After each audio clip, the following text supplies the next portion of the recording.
Hi guys, my name is Bryn, Elliott, and I am from Canada, but I recently moved to Kona, Hawaii, and I've been living here for the past 2 years now with YWAM, Youth with a Mission. And Youth with a Mission is an organization that trains and equips people to be able to either go into the mission field and share the gospel, or even to whatever area of society they feel called to really bring forth the gospel. So I've been here for 2 years working on my biblical studies degree and really just getting trained and equipped not only for ministry or what the Lord's calling me to, but even just to have a good foundation of a life walking with Jesus. I also recently published my first book. It's called Dying to Live, and it is my testimony. The first half and the second half is key learnings about walking into the faith and relationship with Jesus that really allowed me to open my heart for the Lord to change my life. And I also recently co-founded a ministry with my dad. It's called M46 Ministries, and it's a family restoration ministry based off of the verse Malachi 4:6, which is returning the hearts of the children to the fathers and the fathers to the children, but ultimately returning the hearts of God's children back to the Lord as the Father. I gave my life to Jesus when I was around 20 years old. I grew up in the church sort of. We went to church on Sundays sometimes, but we never brought anything home with us or allowed it to transform our lives. We heard a lot about the rules of religion, and I believed in Jesus, that he lived, that he died, and that he resurrected, but I never actually got to learn about what that meant for my own life or how that impacts the way I walk and the way I live out my life. So when I was 20 is when I really understood that no, what Jesus did for us was for a relationship with us, and that he is such a close and personal God, and that he wants connection with us. And that's actually why he did what he did, so that we could be reconnected with the Father in a way that we hadn't had since before sin entered the world. And so my life before Jesus was filled and marked with trauma and pain. I'll share with you guys points. During my childhood, me and my sister were abused for 10 years. And that was sexually, emotionally, and physically by someone that was really trusted and close to our family. Coming out of that, I was really struggling with PTSD, and I was only 12 years old, and I didn't really know how to cope with it or even really how to talk about what had gone on. And so I fell into drugs at 12 years old, and I ended up going to rehab when I was 15 because over the years it kind of just kept getting worse.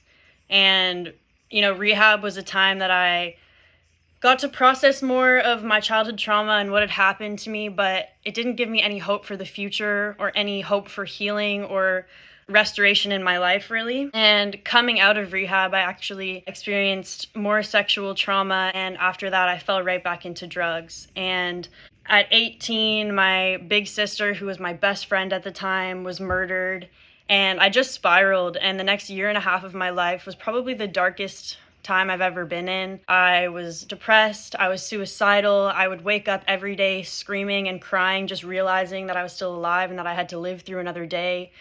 I would pray sometimes, but my prayers were really just to ask God to take me too, or to kill me too. I couldn't really imagine life without my sister.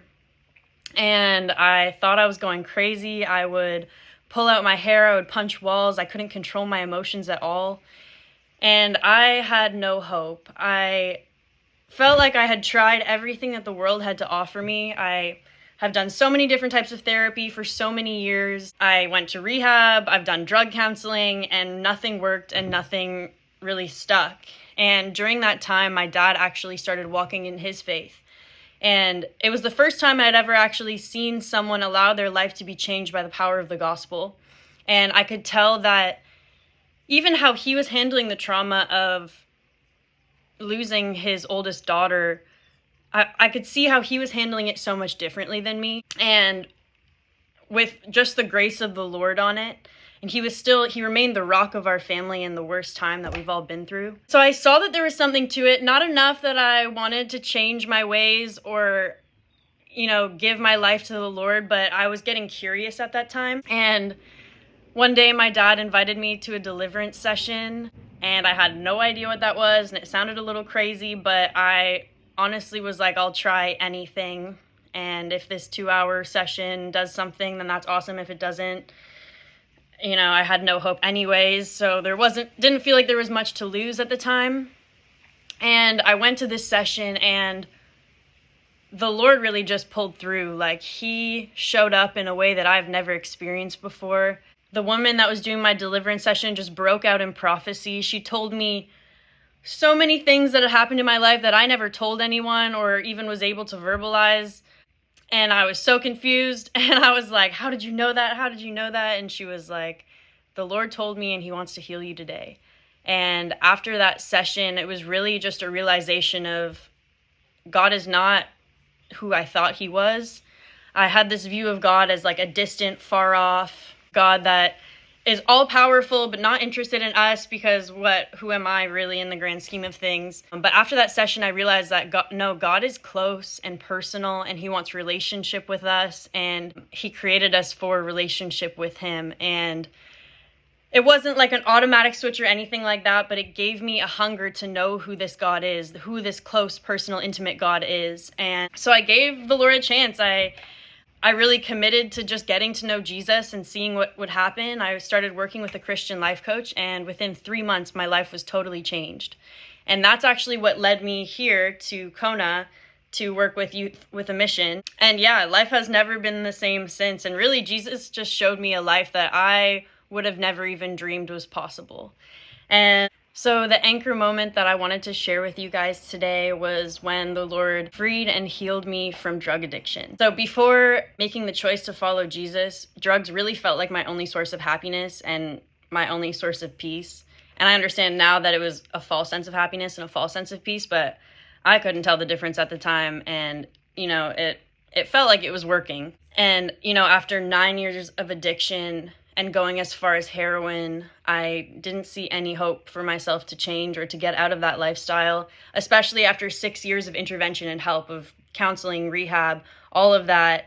I was really just hopeless. And I put my identity into my addiction as well. I would say I am an addict, and I'm always going to be an addict. And I wasn't putting my identity in who I am in Jesus and who I am as a daughter of the King, of someone who is created intentionally by God, for God. So during the 3 months that I told you guys about, that I had started working with a Christian life coach and really starting to get to know Jesus, it was not a perfect time. And every once in a while I would fall back and I would relapse and I would mess up again. And I wanted to do better, and I wanted to try my best to follow Jesus, but it felt really hard. And I felt like I was like white knuckling it through each day of like, okay, I'm not going to use today. I don't want to sin today. And just like in my own strength, trying so hard to please God and really it was me trying to be good enough for a relationship with Jesus. It was like all over again. I was trying to overcome my drug addiction by myself instead of relying on the power of the Lord and the strength of the Lord as my own strength. And one day it got to a point where I just felt like I couldn't do it anymore. I cried out to the Lord, and I was like, you know what? I'm just going to be so real with God right now. Like, I cannot do this. I'm not strong enough to do this. And I need your help if this is something that I need to get away from. Like, I need you to help me. It was really a cry of desperation. And what I didn't understand at the time is that our desperation is actually an opportunity to just come to the Lord with open hands and allow him to have his way, and really to trust that God is in these things with us. He's in these battles with us, and that he will never leave us alone through those times. And the next day, actually, I ended up having an encounter with God.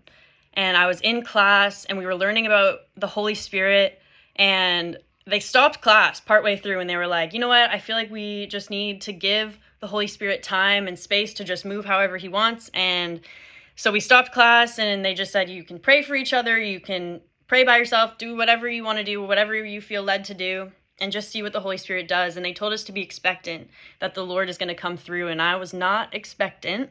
I'd never experienced anything like that before. I wasn't expecting anything to happen. I was like, oh, okay, all right, whatever. Like, I'll try, I'll pray, whatever.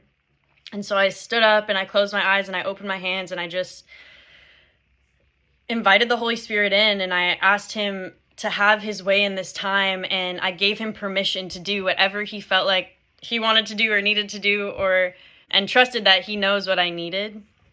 And then somebody came up to me and started praying for me, And almost immediately, I just fell under the power of God. And I ended up just on the ground for 45 minutes in this encounter with the Lord. And encounter can look different for everyone. It doesn't have to be like I fell over, it can literally be anything. And what I know now is that encounter with God and encounter with the person of Jesus is what actually transforms us, because we can try our best. We can, read our Bibles every day. We can pray every day. And that stuff is so important. I'm not saying that's not important. It's so important and it's so crucial.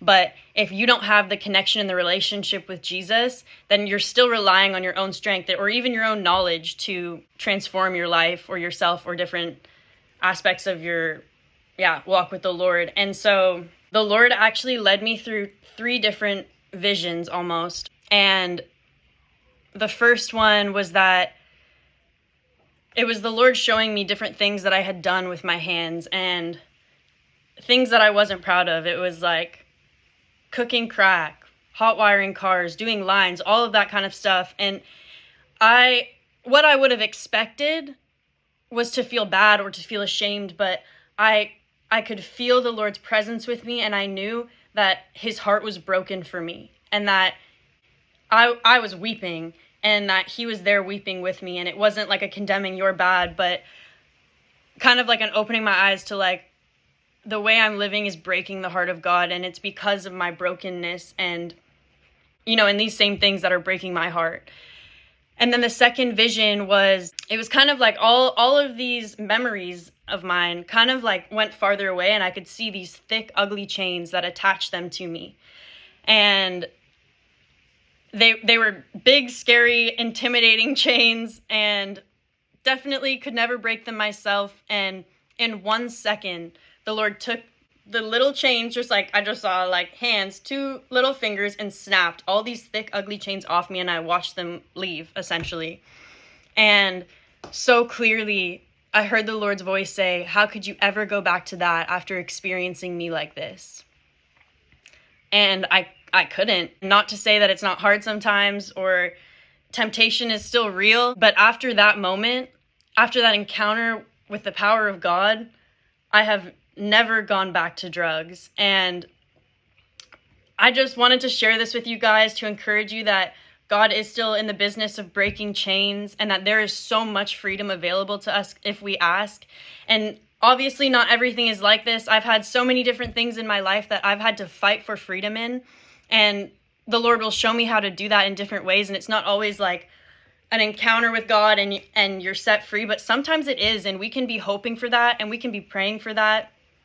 And since that day forward, I have walked and claimed my freedom from drug addiction. I no longer say that I'm an addict or identify myself with addiction. And it's been over 2 years now since that happened. And I just know that it's not because of my own strength, but it's because of the strength of the one who set me free. And so I hope that this was encouraging for you guys. Thank you so much for taking the time to listen. Have a great rest of your day.